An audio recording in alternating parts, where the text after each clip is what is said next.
welcome back. So today is Sunday, October 22nd. We are about 9 days away from the beginning of NaNoWriMo, and I'm really trying to deep dive into Preptober stuff because I haven't focused on it as much this month as I had wanted to. There's been a lot of stuff going on this month between work and us getting a new puppy and my VA job too, so I'm technically working 2 jobs, and it's just been a lot to try to keep up with. Plus, October has taken up a lot of time. So I have started some NaNoWriMo stuff, as you guys will have seen in previous videos, but I did create this planner, which like I said, you saw in another video. And there are some questions in here for like brainstorming about your work in progress, what you want to write, kind of inspiration for the story, and things like that. So I thought that I would do a separate video going through that, so I can kind of talk my way through. If you hear growling, also it's the dogs that are down here underneath me, and they're always playing growling at each other. Thought that I would talk my way through kind of the brainstorming questions that Sarah included in this year's planner, and that way you guys will get kind of a little bit of a sneak peek into this work in progress and what it is and what it entails and some of the details about it. So yeah, I just wanted to do this little intro clip, show y'all my face, and then I'm going to turn the camera around so that you can see the inside of this binder and kind of what I'm filling out, and I will talk us through that. Okay guys, so I don't really have the best setup for this. I need to get a better setup, a better way to like set up my camera to film this kind of thing, but this is gonna have to do for now. So you see I have some different color index cards here, some tabs. I have my Save the Cat Writes a Novel book here in case I want to kind of flip through it. I don't think I'm gonna use these yet. These will be for later on when I start doing like scenes and stuff, but I have them here just in case. So this is the idea brainstorming kind of section of the planner that Sarah provided. So I'm gonna go through and kind of work my way through these questions, like I said, and just kind of talk my way through them. I've never really sat down and talked about what my work in progresses are, what the books are really about. I have said that the first work in progress that I worked on last year is a dark romance. The idea that I got about 2 or 3 months ago for a book is a contemporary romance. That is the one that I'm going to be filling out these for. That is kind of the primary focus of this binder. I do have a separate notebook. It's like over here on my 2-year cart that you can't see. That is for the other work in progress. That one is already basically kind of plotted out. I already have an outline and everything for it. I have a basic general idea of what that story is going to be, so I don't really need to do that for this. But although I did start writing this one already, the contemporary romance, which I don't have a title for yet, but even though I did already start writing it, and I think I have about 7,000 words written, I never really gave myself a chance to really sit down and like brainstorm my way through it and like really think my way through it. It was just one of those things where I got the idea for it and I just immediately wanted to start writing it, and that's what I did. And like I said, I never really gave myself the chance to think my way through it or plot my way through it or anything like that. So that for those 7,000 words, I was definitely being like a pantser and just running with the idea and starting to write. And now I just kind of want to take the time to sit down and really kind of figure out exactly what that story is going to be, where it's going to go, what the characters are going to do, all that stuff before Nano starts next week and I really start jumping back into writing. So yeah, I'm going to go through, answer these questions, and like I said, just bring you guys along with me. So the first question here is, which genres do you most often love to read and watch? What do you love about them? If you list multiple, which one are you most interested in exploring for Nano this year? So I think this is more, I'm going to see.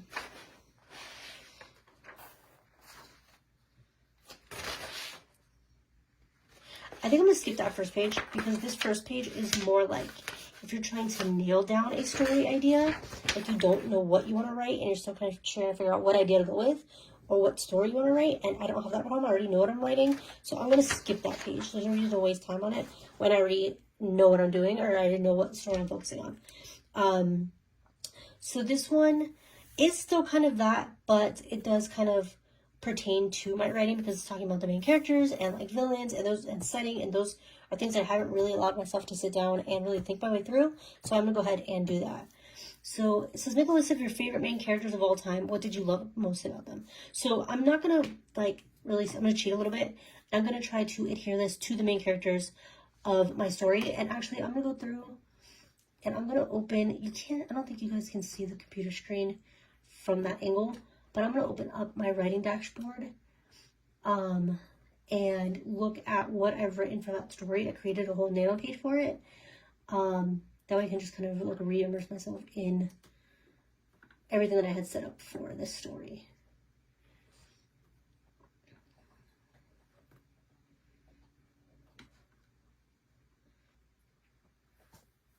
Okay, so the main female character for this story, her name is Charlie. And some of the things that I love about her, or some of the like main character qualities that I love about her and that I want her to have, is that I want her to be independent and a little bit spontaneous, almost to the point of recklessness. She is a kind of act now, think later kind of person.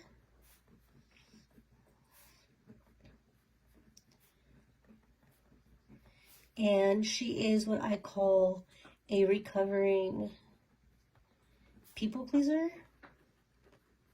I don't want to dive too much into their like whole character arc in this little section because I just don't have enough space here, but Charlie is someone who spent most of her life doing what was going to make everyone else around her happy, what everybody else around her wanted, doing what her family always thought was best, and never really focusing on what she wanted out of life.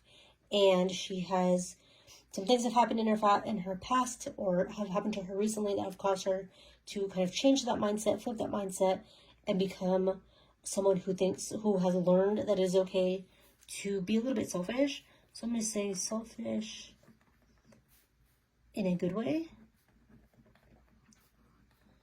And loves herself.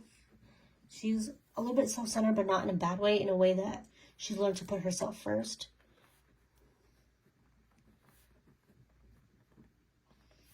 And she loves adventure. And then the male main character in this, his name is Christian. And he is kind of the opposite. He's not inherently a people pleaser, except for when it comes to his family. Or I guess more specifically his parents.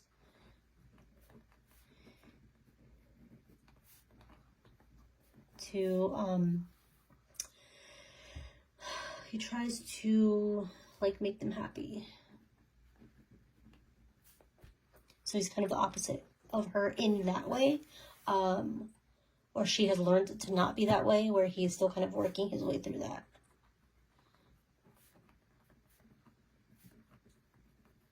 But independent of his parents, he is flirtatious, also a little bit adventurous,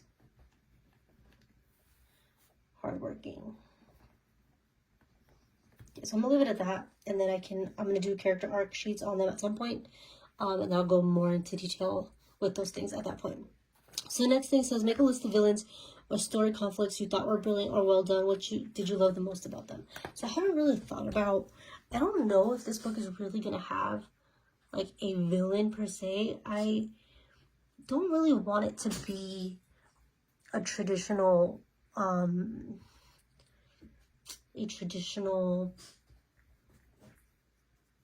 do you call it? Like contemporary romance, in that like all of a sudden an ex is gonna pop up who wants to get back together, or an ex is gonna lie to create tension between them, or there can be some huge like miscommunication between them. I don't really want that. I don't love those tropes in contemporary romances. So why add it, why add the tropes that I don't like in my own book? They always say like write the book you want to read, so I'm not gonna add those things. I haven't really thought this through, but I'm right now kind of getting the idea, thinking that really the villain is gonna be kind of their parents in a way, but I don't want it to be like the parents of the enemy, or like the parents are bad or anything. The parents are very well-meaning, want them to be successful and happy. But in this case, I think the villain is kind of more like subjective. Like the villain is more this whole people-pleasing mentality. And they both go on this journey of self-discovery and battling their own tendencies. And they learn how to do this. And I know my handwriting is probably really, like, horrible, but I'm not worried about, when I want to have nice handwriting, I can, but right now I'm not really worried about it. They learn how to combat this together.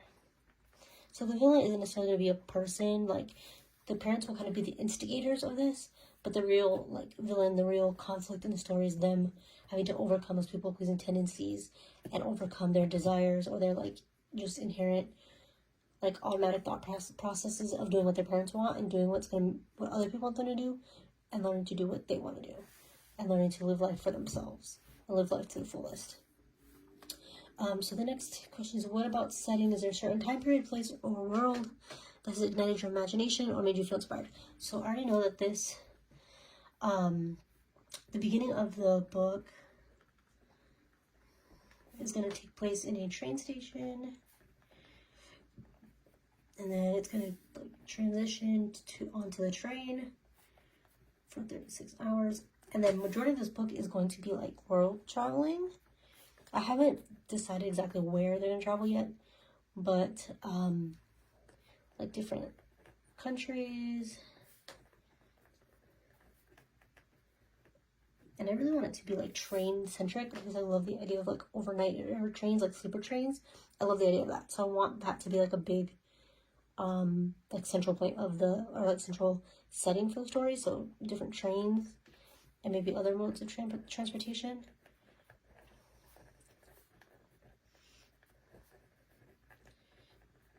But these characters are, like, always going to be on the move.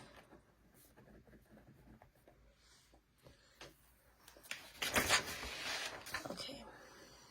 Who's the main POV character in your story? Brainstorm everything you see or know about them so far. If you have multiples, use one of the blank pages at the end of the section to keep writing.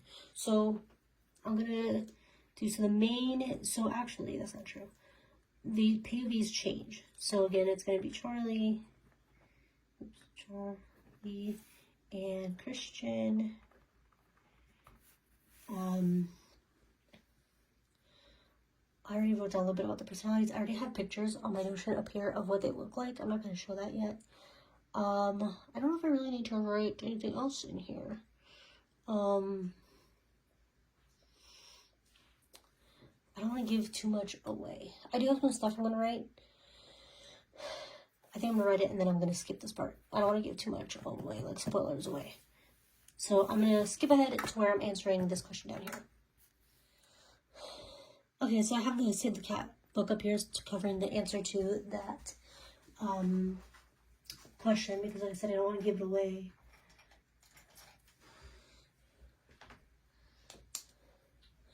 So the next question is, what is the tone of the story you want to tell? Is it humorous, serious, filled with adventure? How do your main characters and what they're going through in the plot line up with that tone? So I think there's going to be a little bit of everything in this. There are some humorous parts. Both MCs are flirty and a little sarcastic, which is completely different from my other work in progress. But it is adventure filled. But with some serious undertones. So there are some serious things that have happened to the characters, and there's serious things that will happen to them, and some serious things that they have to kind of combat and push past. So that was that. What side characters will you write in the story list? Everyone you can think of so far and what role they play, even if I have a funny best friend or her father. So I haven't really thought of this. I love characters. I love side characters. I love friend groups. Often it happens that I end up loving side characters more than the main characters. I love a good friend group. I love a good like fun family trope.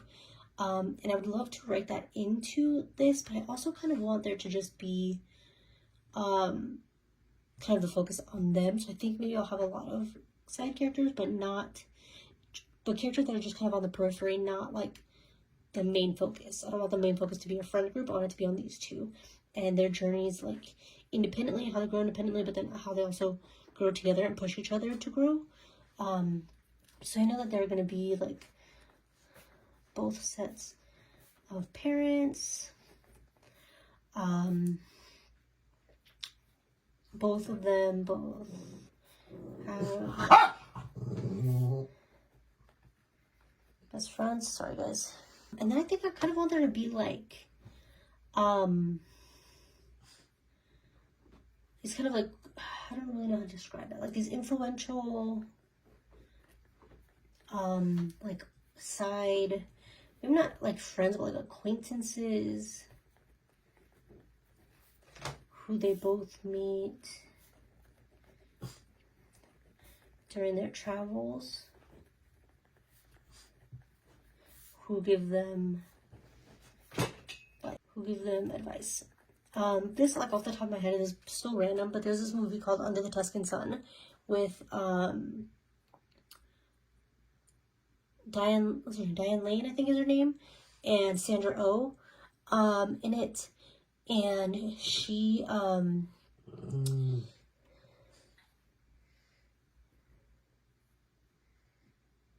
Diane Lane ends up buying this like property in Tuscany, and she just does this on a whim, like after her divorce, and she ends up moving to Tuscany, and she's like renovating this house, and she meets all these different like side characters along the way who teach her all these different things, and really like help her come into her own and learn about herself, and I just love that. Also, kind of same thing in Eat, Pray, Love. There are some side characters that I always think of the movies, not necessarily books, but like Eat, Pray, Love is Julia Roberts. Bunch of side characters that she meets during her travels who have this huge impact on her life, and that's kind of what I want, is for them to meet these people along the way who have obviously lived different lives, have different lived experiences, and come with these different point of views and have these like wealth of like knowledge and wisdom, who may necessarily kind of be older. I love when like an older generation meets a younger person, and instead of like putting them down or having like immediate negative thoughts or like a negative impression of the person just because they're younger, instead they try to like impart their wisdom and are just really like nice to them and just like share their wisdom and their experiences. I love that. One of the books I'm reading right now called The Nanny. It's a contemporary romance, and the main character, her best friend, is like her 70-year-old neighbor who is super like funny and sarcastic and like constantly horny and hooking up with like little women from Bingo, and she's always dropping these huge like, she's funny, but she's always dropping these like truth bombs, and I love that. So I would love to incorporate some of that into this. So now on to the next page.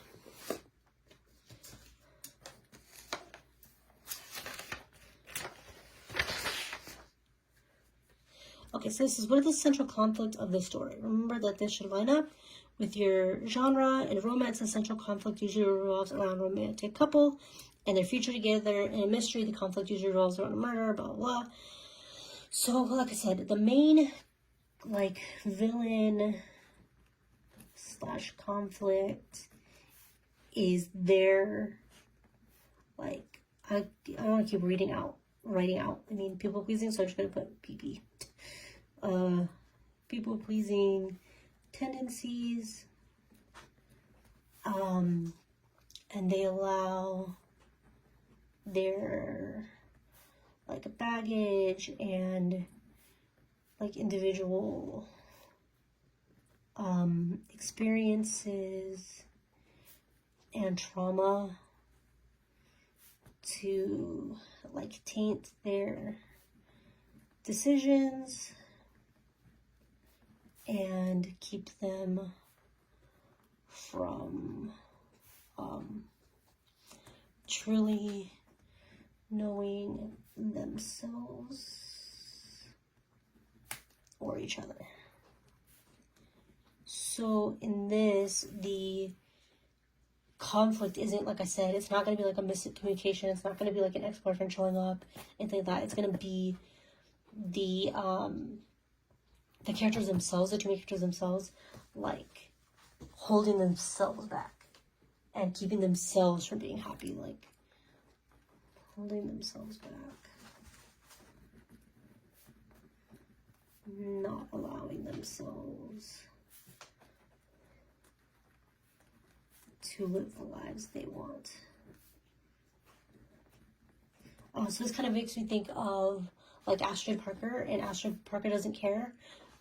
She is a kind of has been, like, was a successful interior designer, but her whole company, the whole business, everything is based off of like her mom's back, and she's all the projects she's gotten, all the business she's gotten has been like her mom's first friends, and she hasn't actually acquired any of these contacts or these clients, this business herself. It's all been through her mom, and it's not even what she enjoys doing. She doesn't like doing like the interior design, or it's not even that. She does enjoy doing interior design, but her mom has kind of pushed her in a direction of like luxury and high quality, and you can only like cater to like the upper echelon of society, and you can't work on something normal, like on just a normal hotel or a normal like bed and breakfast.